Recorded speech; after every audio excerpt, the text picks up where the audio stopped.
I've hidden these bruises for 8 years, and no one's ever looked close enough to see them." The words tore out of Nora Harper before she could stop them. She stood in the underground poker room beneath Seattle's Fifth Avenue, cigar smoke curling through shafts of light cutting across green felt tables, armed guards motionless at every door watching her with Giovanni Calabrese. The most powerful Mafia boss in the Pacific Northwest had just asked why she flinched when his hand moved too quickly near her shoulder, a small gesture, reaching for a glass of water to offer her, but her body had reacted before her mind could catch up. It was 11:41 p.m. on a Thursday night.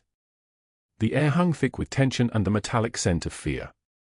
Nora realized with creeping horror that she had just confessed her darkest secret to a man who could destroy her with a phone call. Giovanni's eyes were dark, unreadable, dangerous. They locked onto hers. She watched his jaw tighten as his gaze traveled deliberately down her arms, her neck, the edge of her hospital worker's uniform collar where a purple shadow bloomed just above her collarbone. Stacks of cash sat untouched on the table between them. His Lieutenant Sergio and Sal stood frozen, hands near their weapons, shocked to see their boss's expression shift from calculated control to something raw and visceral. "How long?" Giovanni's voice came out like thunder wrapped in ice. 8 years. She could barely breathe. "Since my husband died. Since Douglas started coming around, saying he would help us, saying he would take care of me and Emma. And then he didn't. Instead She stopped. The room was so quiet you could hear the clock on the wall, marking time in a place where time meant nothing. Giovanni stood slowly. He was tall, muscular, broad-shouldered, the kind of man who wore power like a second skin. His tailored black suit cost more than everything Nora owned in the world. A scar ran from the edge of his left eye down to his cheekbone like a blade had once tried to claim his face. Gold rings caught the light on his hands. "Show me," he said. "What?" "Show me where he hit you." Nora's hands trembled. She reached up and slowly pulled the collar of her uniform down, exposing the landscape of purple and yellow bruises that covered her shoulder, her collarbone, her upper arm. Marks in every direction. Some fresh. Some ancient, faded to the color of old rain. A map of 8 years drawn in pain across her skin. Sergio made a sound in his throat like a wounded animal. Giovanni did not move. He did not speak. He just stood there looking at the bruises like they were the most important thing he had ever seen, and something in his chest began to burn so intensely it felt like his ribs might crack open. "What does he want from you?" Giovanni asked. $22,000. The number hung in the air between them like a curse. "By Friday. He says if I don't pay it, he'll take Emma. He'll take my son. He has a lawyer, he says. A judge he knows. He says no court in this city will let a bruised-up single mother keep her kids. He says I'm." She stopped. "He says I'm nobody." The word landed like a slap. Giovanni moved then. He crossed to the window overlooking the city, Pike Place Market sleeping 3 blocks away, the Puget Sound black and infinite beyond.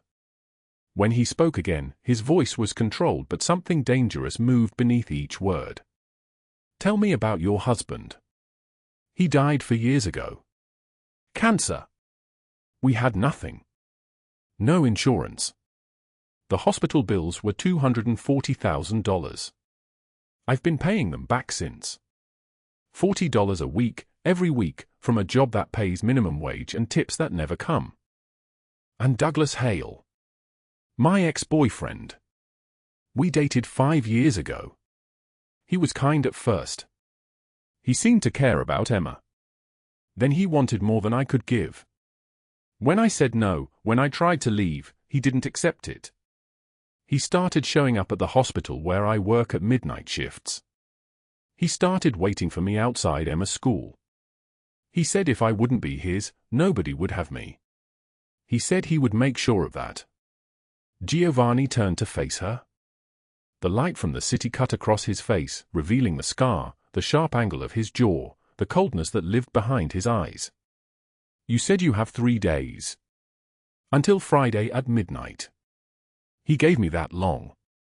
After that, he says he goes to his lawyer. You saved my son's life. Giovanni said it like a fact, like the sun rises and sets. 2 days ago.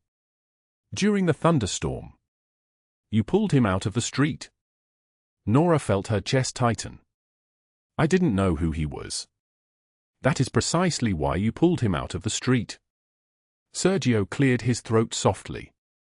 Boss, what do you want us to do? Giovanni didn't answer immediately. He walked back to the table where the cash still sat in perfect stacks, and he looked at it like it was garbage. Like it meant nothing. Then he reached for his phone, and he made a call with just 3 words. Find Douglas Hale. The line went dead. In the silence that followed, Nora understood that she had just set something in motion that could not be stopped. That somewhere in Seattle, a man was about to learn that the person he had terrorized for 8 years had protection now. Unstoppable protection. Before we continue, drop a like if this story hits you. Share it with someone who needs to hear it and subscribe so you don't miss what's coming tomorrow. Now let us go back to the beginning. Let us go back to the summer thunderstorm that changed everything. 48 hours earlier, Nora Harper was walking home through Seattle's Pike Place neighborhood in a sudden summer downpour, the kind of rain that comes without warning and soaks everything in seconds. Her 2 children were asleep in the apartment she could barely afford, in a neighborhood where the rent consumed 60% of her paychecks. She had just finished a double shift at Harborview Medical Center, 12 hours standing on feet that screamed, hands that smelled like antiseptic and other people's sickness, her hospital worker's uniform still damp with the residue of the day. She had exactly $78 in her pocket. It was only Wednesday. She needed it to last until Friday when her check came, and Friday was still 2 days away. The rain fell like ice on her bare shoulders. She wore only the thin scrubs and an old cardigan that had belonged to her mother, now so worn the thread showed at the elbows. No coat. She couldn't afford a coat. She had bought medicine for Emma's ear infection instead, $60 that she didn't have, that had come out of next month's money, that meant next month would be worse. She cut through Fifth and Pike, the fastest way home, her shoes splashing through puddles the size of small children. The streetlights reflected in the water, turning the street into a mirror of something broken and unreal. That's when she heard it. A scream. The kind of scream that meant nothing good, nothing at all. A child's voice. Not words. Just pure panic. Nora stopped. She looked around. The street was empty except for a few cars parked along the curb, their windows fogged and dark. Then she saw him. A boy, couldn't have been more than 7 years old, in a navy blue coat with a gold insignia, standing in the middle of Fifth Avenue as a delivery truck rolled toward him from the left, the driver texting, completely unaware. Nora ran. She didn't think. There was no thought in it. She just ran into the street, her wet shoes slipping on the asphalt, her hands reaching out, her body moving faster than she had moved in years, and she grabbed the boy around the middle and threw them both backward onto the sidewalk as the truck roared past, so close that the wind of it knocked the breath out of her lungs. For a moment there was nothing but silence and rain. Then the boy started crying. He was soaking wet, terrified, his small body shaking against hers. His name, written on a tag inside his jacket, was Giovanni Calabrese Jr. Emma, though everyone called him that. Nora held him. She held him like he was her own child, like the world hadn't just almost taken him, and she whispered the things you whisper to children who are afraid. You're okay. You're safe now. I've got you. I've got you. She didn't see the man watching from the window of an underground poker room 3 blocks away. She didn't see the black SUVs that arrived within seconds, the men in dark suits who materialized like ghosts, the way they took the boy and disappeared into the night. She didn't see Giovanni Calabrese standing in the darkness, completely motionless, studying the soaked woman in a hospital worker's uniform, the one who had jumped without hesitation, the one who had risked everything for a stranger. She only knew that she was alone again on an empty street, drenched and shaking, and that somewhere in the city, the most dangerous man in the Pacific Northwest was making a decision that would change everything. The summer rain fell like bullets against the windows of the underground poker room, 3 blocks away from Fifth and Pike. Giovanni Calabrese stood motionless, his body carved from stone, watching the security feed on the monitor before him. The image flickered, a woman in hospital scrubs, soaked through, moving through the intersection with a child wrapped in her arms. Lightning illuminated her face for a single frame. Unremarkable. Invisible. The kind of person the city swallowed without remembering. Then his son's body went slack against hers. Giovanni's hand tightened around the crystal glass. Whiskey sloshed against the sides. Sergio and Sal waited 3 feet away, their shoulders rigid, their breathing shallow. In 15 years, they had learned that silence meant calculation. Calculation meant danger. The delivery truck's horn shrieked through the speakers. The woman fell backward, her spine slamming against wet concrete, and the boy remained in her arms. Protected. Unbroken. Giovanni set the glass down without drinking from it. His fingers released slowly, deliberately, like a man releasing something precious into the ocean. "Bring him home," he said, his voice like venom poured through silk. The black SUVs were already moving. What he did not understand in that moment, what no amount of money or power could have shown him, was that he had just watched his entire life transform. He did not know it yet. But somewhere in the rubble of the next 72 hours, he would understand that some people are born to rebuild themselves through protecting others, and the woman in the rain had made her choice the moment she jumped. Now let us go back. Let us understand how a woman with $78 in her wallet became the woman who changed everything. 48 hours earlier, at 9:23 in the evening, Nora Harper counted the bills in her wallet under the fluorescent lights of the grocery store parking lot. Her fingers moved through the denominations like a child counting prayer beads. 20. 40. 60. 78. That was all. $78. This amount, this pathetic insufficient sum, had to sustain 2 children until Friday. 2 days from now. Emma needed new shoes, her heels had worn completely through the soles and rain leaked in. Marcus needed his asthma inhaler refilled, and the pharmacy wanted $45 for it, which meant choosing between his breathing and their food. She had already chosen food. She always chose food. The hospital had cut her hours. Again. Budget adjustments, they called it. What it meant was that Nora Harper, single mother of 9-year-old Emma and 6-year-old Marcus, would lose $87 of her already skeletal paycheck. The mathematics of survival were becoming impossible. She had been working double shifts at Seattle General for 3 years, ever since Michael died. The thought of him struck her like a fist, the way it always did, sudden and breath-stealing, and still she could not afford the apartment on Capitol Hill, could barely afford the groceries, could barely afford to exist. She stuffed the money back into her worn leather wallet and turned toward home. The summer heat had been suffocating for weeks, the kind of heat that made the city feel like it was drowning in its own humidity. But at 9:15 p.m., the sky opened. Purple-black clouds rolled over Seattle like a fist closing, and the rain came not gently but violently, as if the heavens themselves had decided to punish the earth for some unnamed sin. Within minutes, the streets transformed. Storm drains overflowed. Water rushed down Fifth Avenue in dark rivers.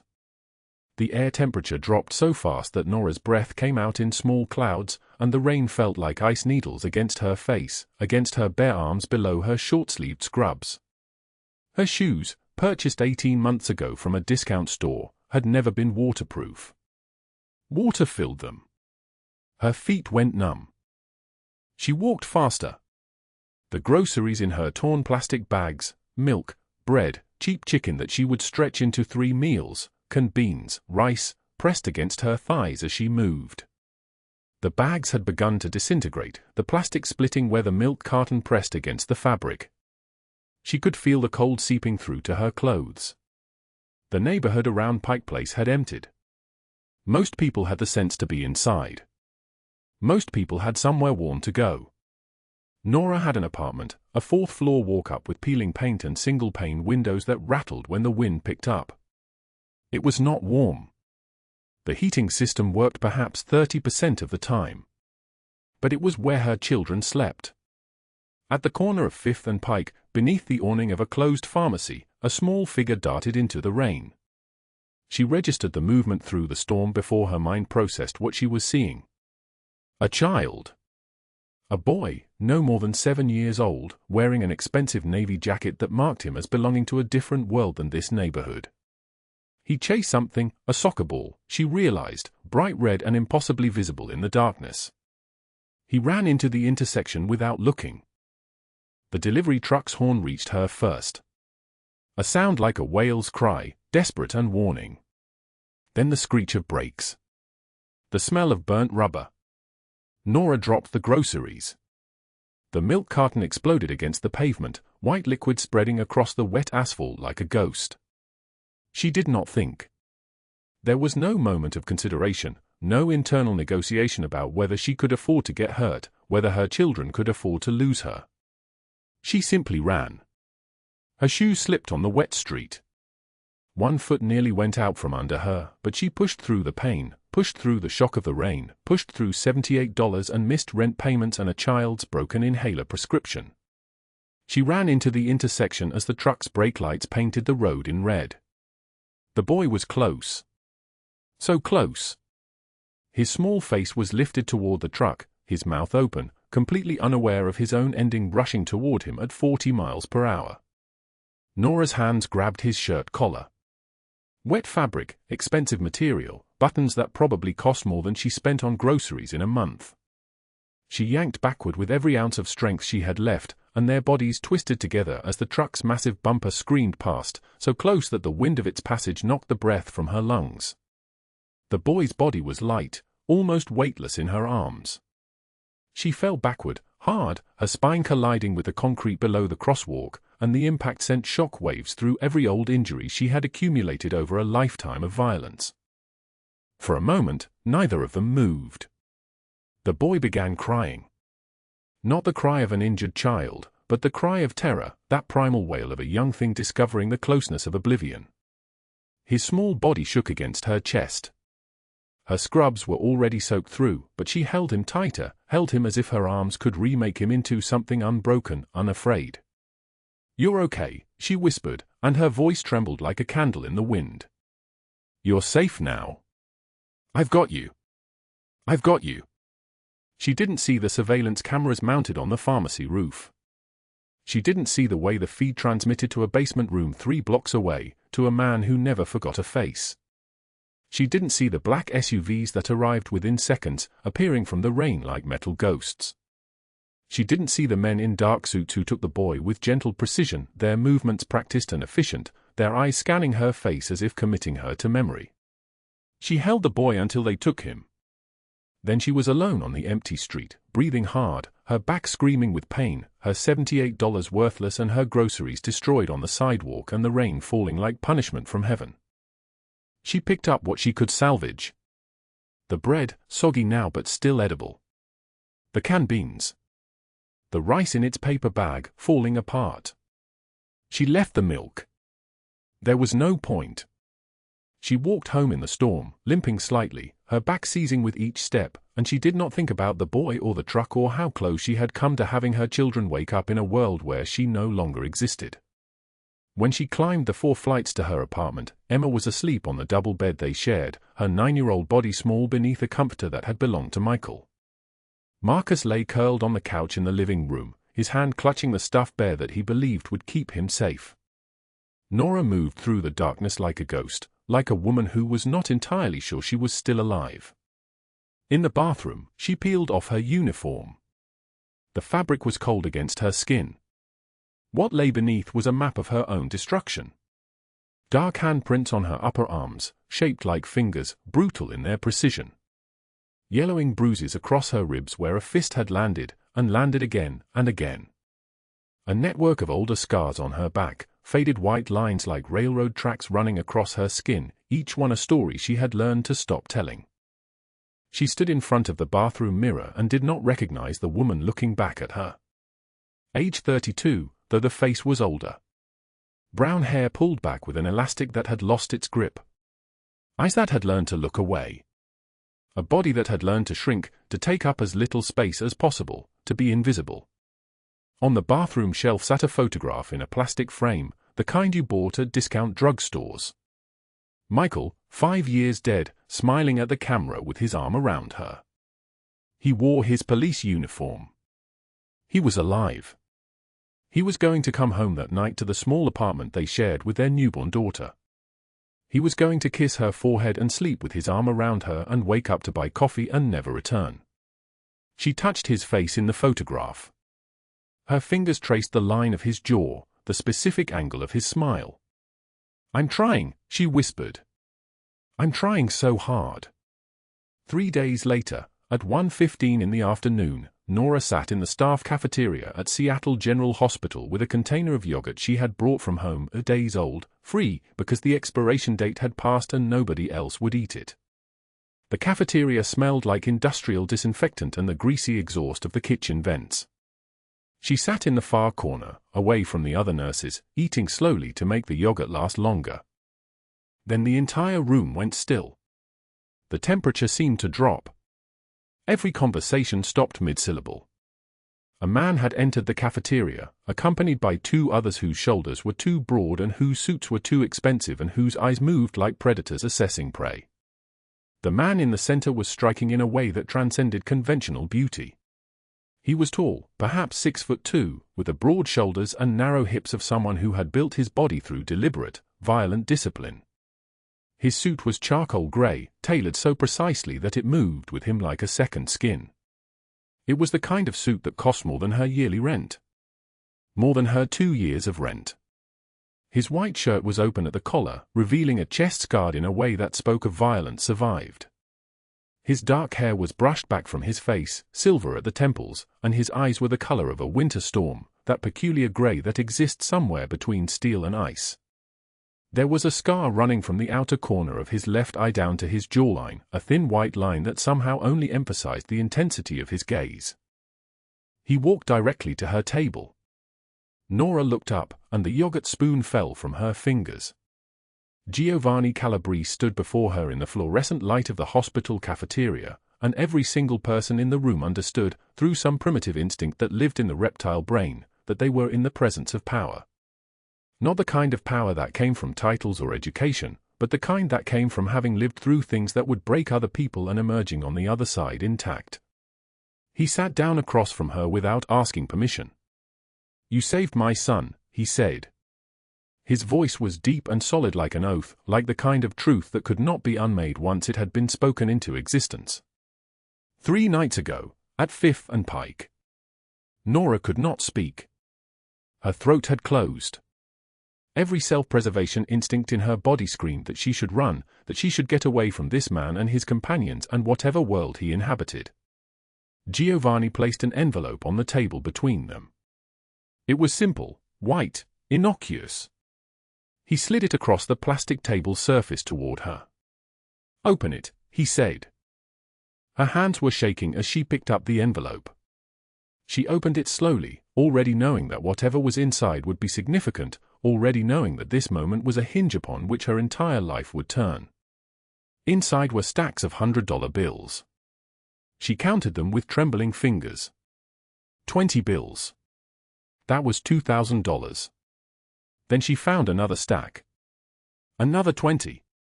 The envelope contained 20 stacks of $100 bills. 200 bills. $20,000. No. She counted again. $22,000.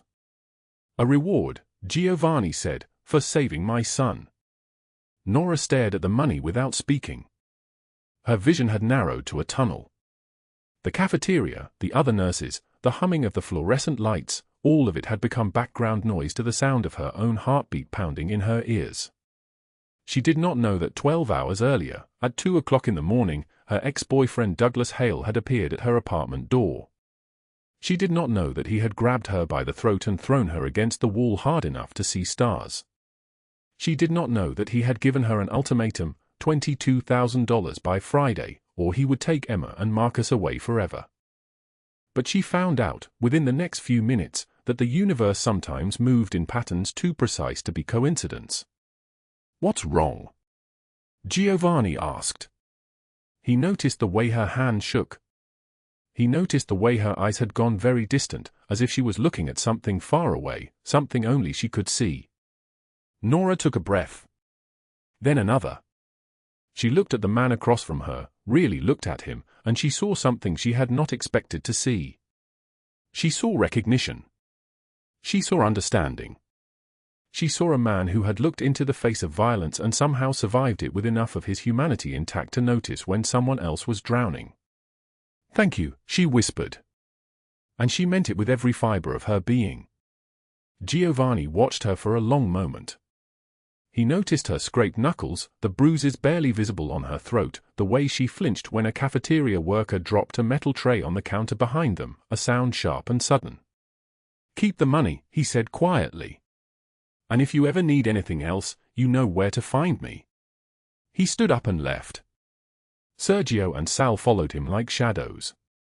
Within moments, it was as if they had never been there at all, except for the envelope of $22,000 sitting on the table in front of her, real and heavy and impossible. Nora sat alone in the cafeteria with the money that would save her children, with the money that came from a man whose world was completely separate from her own, and she understood that she had just crossed an invisible threshold into something she did not have the power to control. The money was perfect. Exactly what she needed. Exactly what Douglas would demand. And that was the moment she should have been frightened. That was the moment she should have known that nothing good comes without a price, and that Giovanni Calabrese did not give away $22,000 without having calculated, with brutal precision, what he would receive in return. She sat alone in the hospital cafeteria with $22,000 on the table in front of her, and her hands would not stop shaking. The envelope was cream-colored, expensive, the kind of thing that cost more than everything she owned. Inside, the bills were crisp and new, sequential serial numbers, money that had never been folded or handled roughly. Money that had come from a man whose world operated on a completely different axis than her own. Nora's fingers trembled as she picked up the envelope. She did not open it again. She already knew it was real. She already knew it would save her. But 3 blocks away, in a basement poker room beneath a building that did not officially exist, Giovanni Calabrese sat in an Italian leather chair and made a phone call that would change everything. "Find out everything," he said into the phone, his voice deep and solid like an oath. "Douglas Hale. Rachel Dawson. Their connections. Their money. I want financials, wire transfers, judges on the payroll, everything. By tomorrow morning." Sergio and Sal stood in the shadows, watching their boss. In 15 years of working for him, they had never seen his jaw tighten quite like this. They exchanged a look neither could quite explain. Meanwhile, at a dive bar on Capitol Hill, Douglas Hale sat on a barstool with bourbon in his glass and predatory satisfaction in his smile. He was a man who had once been handsome, college football, varsity jacket, the kind of face that made women look twice. But that was 7 years ago. Now he was 6 feet 2 inches tall and carrying 230 pounds of gone-to-seed rage, his face bloated with alcohol, his hands like sledgehammers scarred from bar fights and worse. His breath smelled like bourbon and regret. He pulled out his phone and scrolled through photos. Not recent photos. Photos from 8 years ago. Nora in a sundress, smiling in front of Pike Place Market. Nora at a restaurant, her hand touching his arm. Nora pregnant with Emma. All of it archived on his phone like a museum of possession. Around him, men he played pool with made jokes. Douglas barely heard them. He was thinking about Friday. Friday at midnight. The deadline he had set when he cornered Nora in her kitchen at 2 in the morning, his hand around her throat, her back pressed against the refrigerator, 20 feet away from where Emma and Marcus slept in their bedroom, unaware that their mother was being slowly choked. $22,000. That was what he had demanded. That was the price he had set for her freedom. That was the amount that would wipe out his debts, settle his scores, and give him enough to disappear for a while until the people he owed money to found him again. He texted a number he used only for certain conversations. "She's going to pay up," he typed. Tomorrow night. We're golden. The response came back within seconds. Good. Don't disappoint me. That was Rachel Dawson's style. Brief. Efficient. Cold as a blade wrapped in ice. Across the city, in a Queen Anne mansion that overlooked Puget Sound, Rachel Dawson sat in her study with a glass of 1995 Opus 1 that cost more than Nora Harper's monthly rent. The mansion was all clean lines and expensive art, the kind of space that announced wealth without ever raising its voice. Everything about it was calculated. Everything about it was cold. Rachel was 53 years old, with silver hair cut in a sharp bob, wearing a charcoal Chanel suit that probably cost what Nora made in 6 months. She had been born into money, old Seattle money, the kind that came from railroad deals and timber barons. She had become a police captain because it seemed amusing. It turned out that wearing a badge was profitable in ways she had never anticipated. Douglas Hale sat across from her, drinking scotch from a Waterford crystal tumbler, looking increasingly drunk and increasingly confident. On the desk between them lay a manila folder with custody documents inside. The documents were perfectly prepared, perfectly forged, perfectly legal, looking to anyone who did not know to look for the flaws. "She'll take the deal?" Rachel asked, not looking up from her computer screen. "She'll pay," Douglas slurred. "Then we move forward with the custody arrangement you prepared." "Judge Morrison signs off, Anne."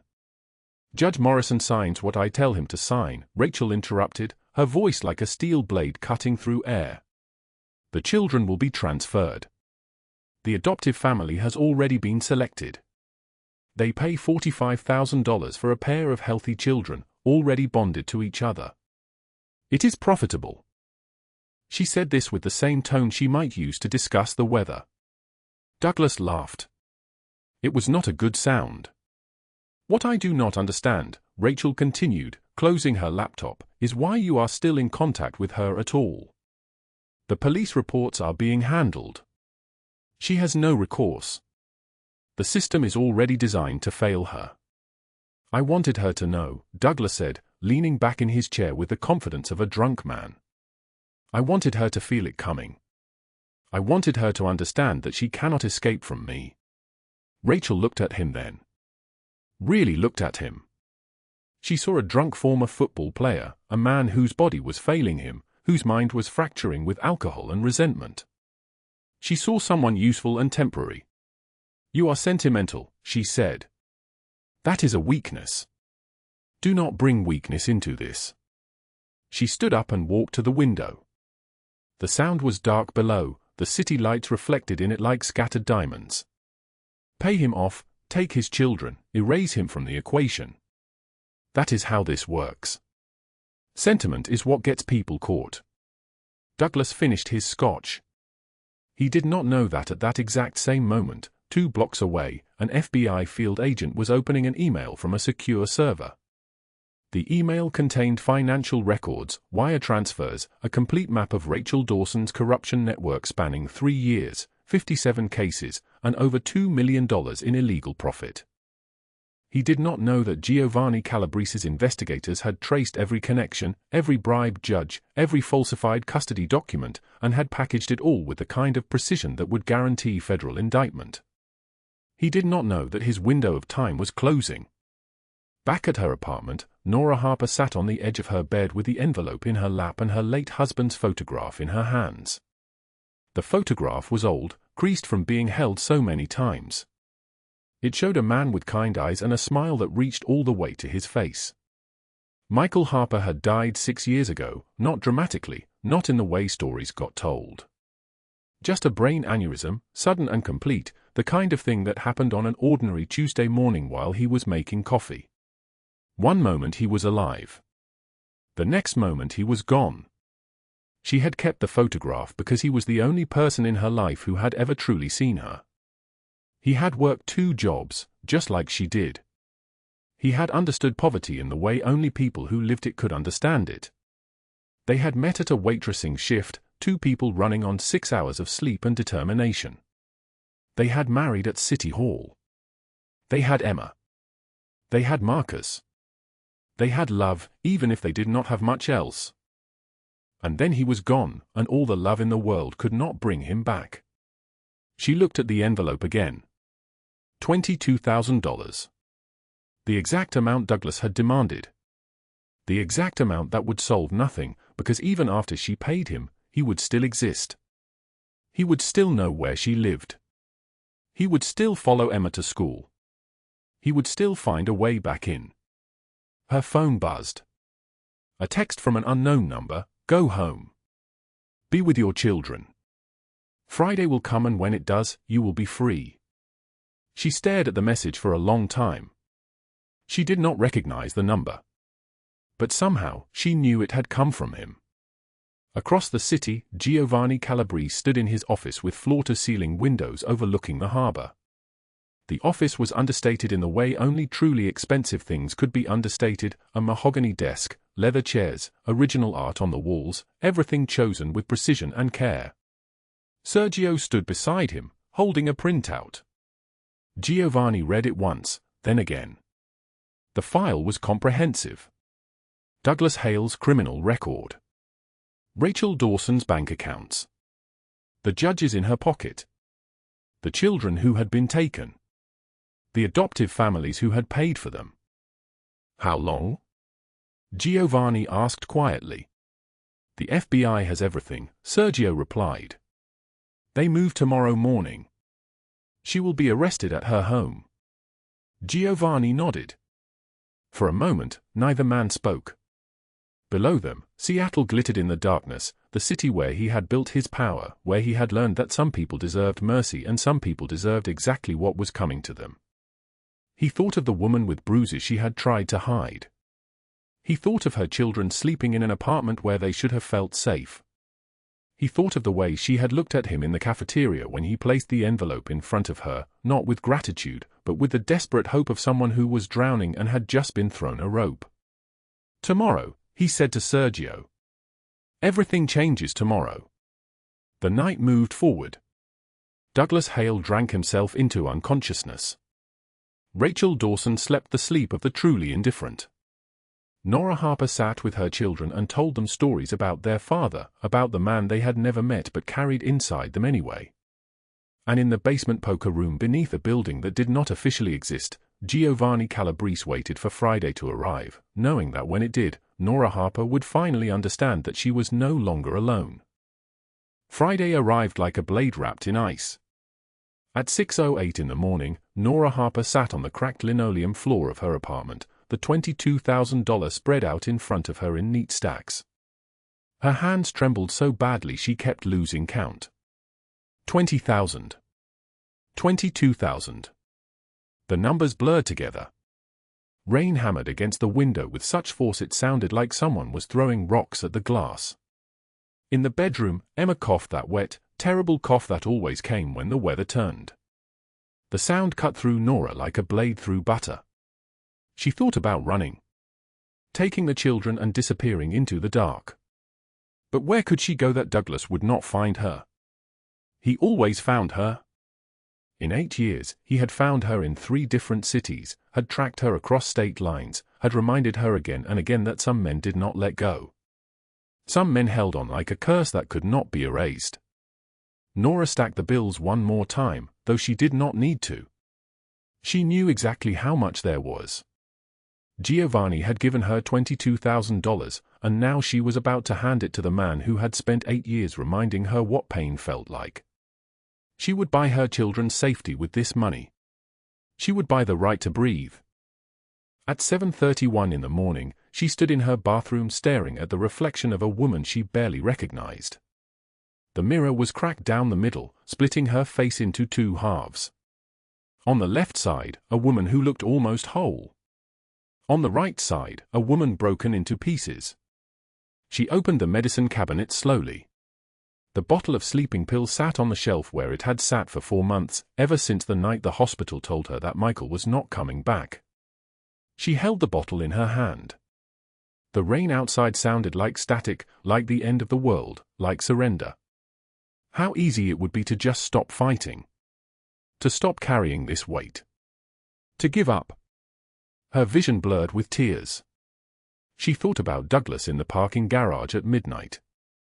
She thought about the look on his face when he took the money and walked away, victorious, powerful, unstoppable. She thought about the next time he would want something else. The next threat. The next nightmare. Then Marcus coughed in the bedroom, that wet, terrible sound that always made her heart break. And Emma's voice, soft and certain, carrying across the apartment, "It's okay, buddy. I'll get you water." Nora set the sleeping pills down. Her hands were still shaking as she closed the cabinet. Her children needed her. They needed her to survive one more day. They needed her to fight. She washed her face with cold water so cold it felt like punishment. She looked in the mirror again. The cracks were still there. The bruises, mostly faded now, had left marks that no amount of water could erase. She put on her smile, the one that hid everything, the armor that had kept her alive for 8 years, and walked to the kitchen to make breakfast. 2 eggs for Marcus, scrambled soft because his throat was sore.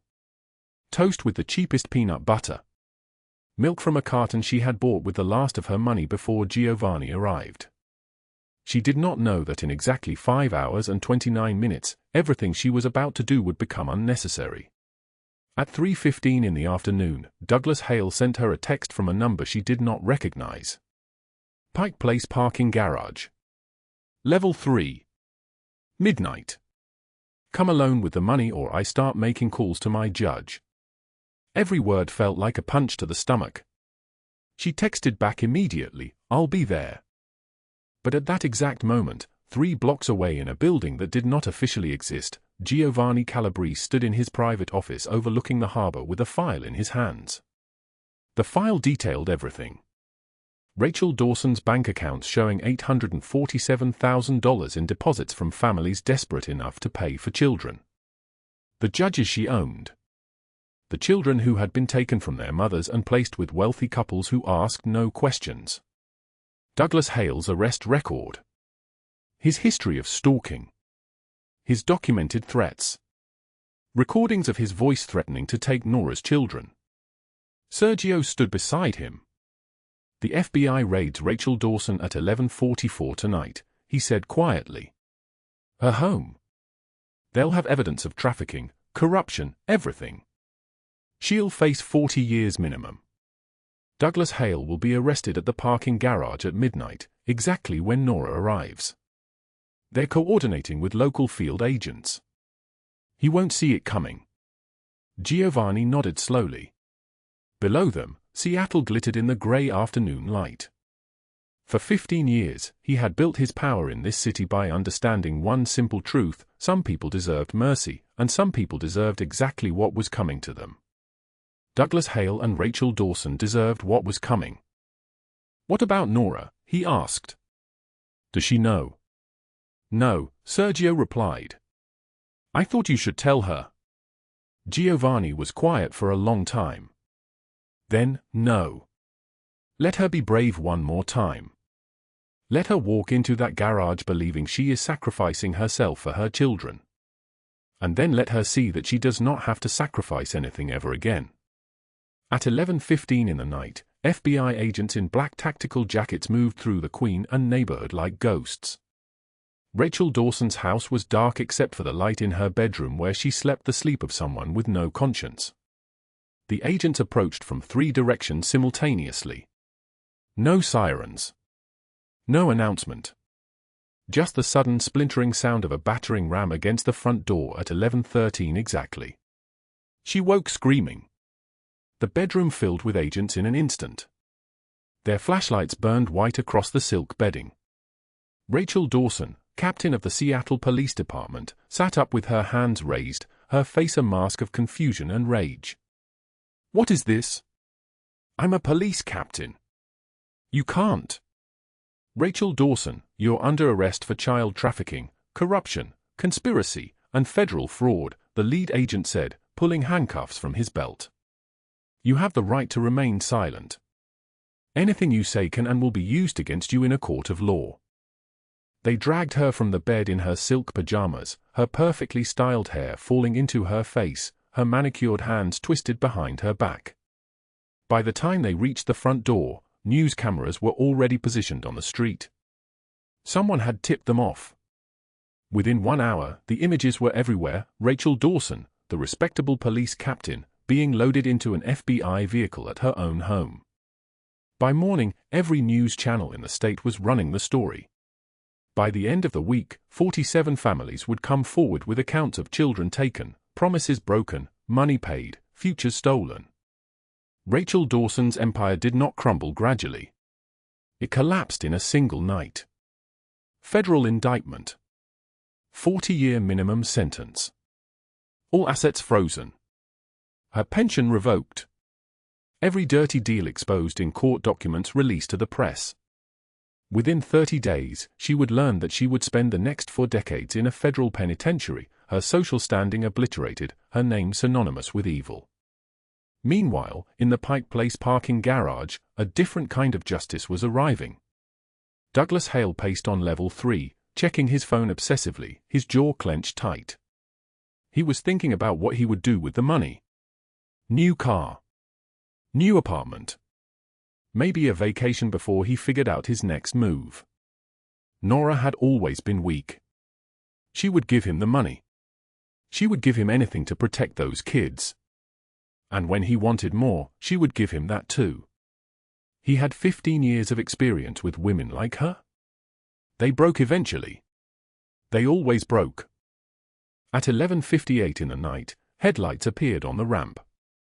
Douglas watched as a car pulled into a space 40 feet away. His eyes narrowed as the passenger door opened. A man stepped out. Tall. Broad-shouldered. Moving with the kind of deliberate control that came from being accustomed to violence. Giovanni Calabrese. Douglas's face went white. What the hell is this? Giovanni walked toward him slowly, his expensive coat hanging heavy on his shoulders, his hands relaxed at his sides. This is where it ends, he said, his voice like thunder in the concrete space. Douglas tried to run. He made it 6 steps before FBI agents emerged from behind concrete pillars, their weapons drawn and steady, their voices sharp and certain, federal agents. On the ground. Now! Douglas Hale fell hard on the concrete, his palms scraping raw, his body shaking so badly his teeth chattered. He was crying before his face hit the ground. Please, he sobbed, I didn't do anything. It was all Rachel's idea. She told me to, she said. The agents did not listen to his excuses. They did not care about his justifications. They cuffed his wrists with brutal efficiency, reading his rights in voices devoid of sympathy. As they hauled him to his feet, news cameras appeared from the shadows. Someone had tipped them off too. Douglas Hale, in his cheap jacket and worn jeans, was dragged past the lights screaming and crying, all his power evaporated like morning mist. Federal prison. 40 years minimum. Stalking. Assault. Conspiracy with Rachel Dawson. Extortion. By Saturday morning, every news channel in Washington state had aired the footage. Nora watched from the back seat of Giovanni's black car, parked 2 levels below. She had arrived at midnight expecting to hand over the money. Instead, she had watched her worst nightmare arrested live in front of national cameras. She was shaking so badly she could barely breathe. Giovanni sat beside her, saying nothing, just existing in the silence, letting her process the fact that it was finally over. After 10 minutes, she spoke, her voice barely a whisper. How did you? I made a choice, he said, turning to face her. The moment you pulled my son from the street, I made a choice to protect you the way no one protected me when I was young. This choice did not surprise me. It felt like coming home. He handed her the envelope with the $22,000. You will not need this for him. Take it. Use it for your children. Use it for yourself. Use it to build something that matters. Nora looked at the money in her hands, then at Giovanni's face illuminated by the parking garage lights. For 8 years, she had believed that this was her destiny. This was her life. A man who could not be escaped, money she would never have, children she would lose. But that was not her destiny. That had never been her destiny. She broke down crying, her entire body collapsing into itself, and Giovanni let her cry, just sitting beside her in the darkness until she could breathe again. The rain outside the parking garage continued falling, but it sounded different now. Not like an ending. Like a beginning. 1 year passes in silence and light. Nora Harper no longer counts pennies. The apartment in the safe neighborhood has windows that let real sunlight through, not the fractured gray light that filtered between buildings in Pike Place. Emma is 10 now, confident, her voice carrying across the playground without the weight of worry that used to hollow out her words. Marcus is 7, healthy, his ribs no longer visible through his shirt when he changes for school. The scars on Nora's back have not disappeared.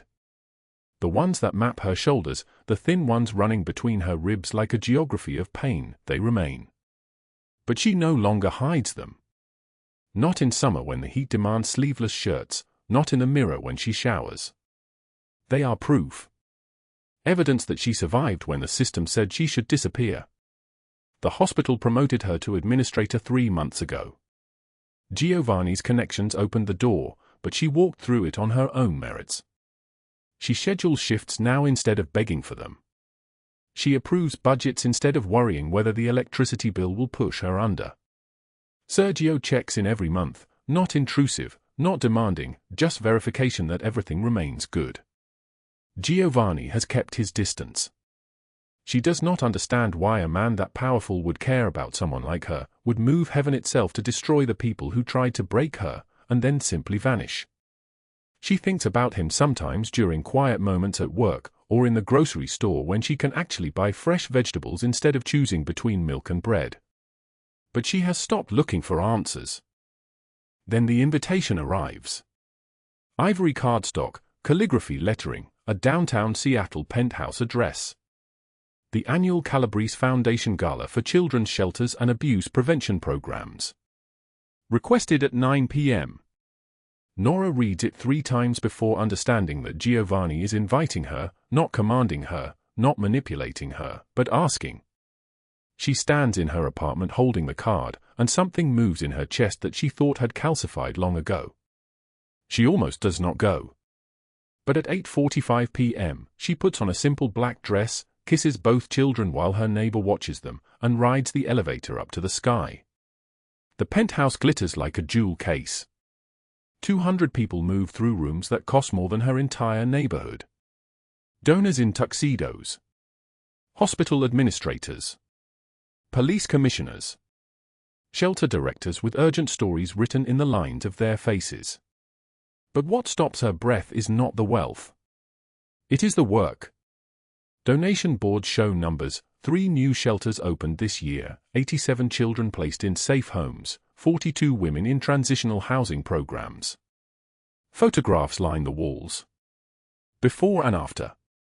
Hollow-eyed children who learn to smile again. Women who learn to stand again. The Calabrese Foundation did this. Giovanni did this. She steps out onto the balcony at 9:20 p.m. because the weight of so much good in one place feels too heavy to carry inside. The Seattle skyline spreads below her like a map of possibility. Every light is a life. Every building a story. The rain from before has passed, and the air smells like wet concrete and the salt edge of the sound. Nora grips the railing, feeling the cool metal bite into her palms, feeling like she might shatter from the simple fact of being alive, of being safe, of being somewhere beautiful without terror stalking her. He does not announce himself. Giovanni simply appears beside her, and his presence is like the sky recognizing itself. Tailored charcoal suit. White shirt open at the throat. The scar running from his left eye to his cheekbone catches the light like a blade made of silver. His hands rest on the railing, and she notices that his knuckles are scarred too. The work of old violence, old survival.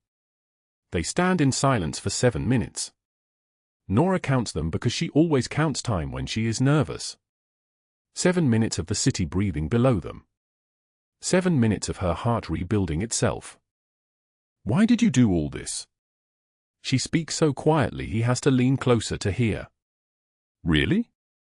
I saved your son, but you gave me my entire life back. Why?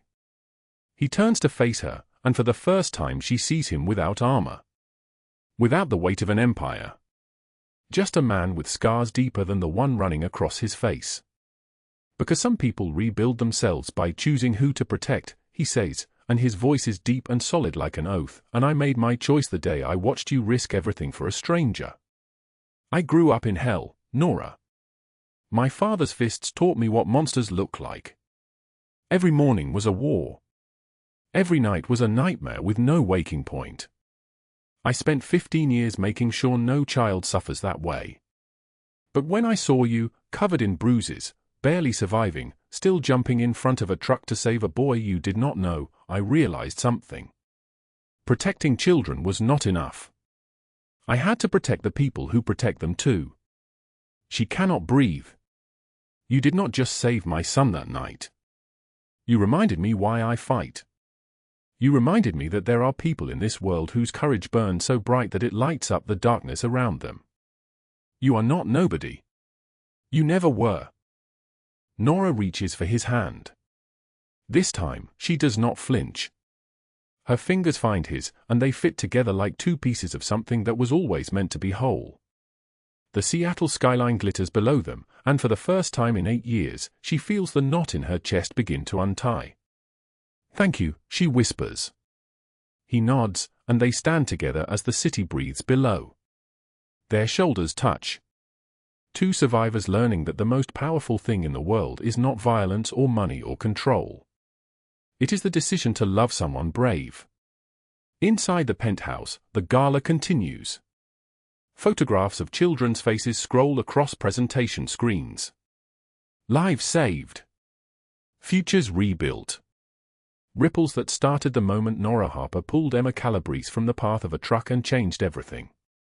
Nora Harper walked into a summer thunderstorm with $78 in her wallet and bruises she had hidden for 8 years, never imagining that saving one child would set her free from a nightmare the system refused to acknowledge. She did not know that a Mafia boss would recognize himself in her scars, would understand what it meant to survive, would decide that his power meant nothing if he could not use it to protect her. Douglas Hale and Rachel Dawson built their empire on breaking people who could not fight back. They learned too late that some debts come due in federal prison. 40-year sentences. Every news channel broadcasting their downfall. Humiliation that echoes forever. But death would have been too quick, too easy, too merciful. They got worse. They got forgotten. 8 years of abuse do not disappear overnight. Nora still feels the ghost of fear sometimes when doors slam or voices raise. But she is no longer running. No longer hiding. Her children will never know the terror she survived because she gave them something their mother never had. Safety. Choice. A future that belongs to them alone. The photograph of her late husband Michael sits on her new mantle, and sometimes she talks to it, tells him that she kept her promise. She protected their babies. She survived. She built something better. And maybe, she tells his face, maybe there is room in her heart for someone who understands what survival means. The final image, Nora and Giovanni on the balcony, the Seattle skyline behind them, both looking forward instead of back. His hand in hers. Not bound by blood, but bound by the decision to stay when the storm arrives. Bound by the choice to protect each other when the world tried to break them both. Family is not always bound by blood but by those who choose to stay when the storm arrives. If this story moved you, drop a like right now and share it with someone who needs to hear that survival is possible, that monsters can fall, that sometimes the most powerful person in the room is the one who refuses to give up. Subscribe because tomorrow we have another story that will break your heart and put it back together in the most beautiful way. And remember, your scars are proof you survived, not proof you are broken. Thank you for staying with us until the very end. We will see you in the next one.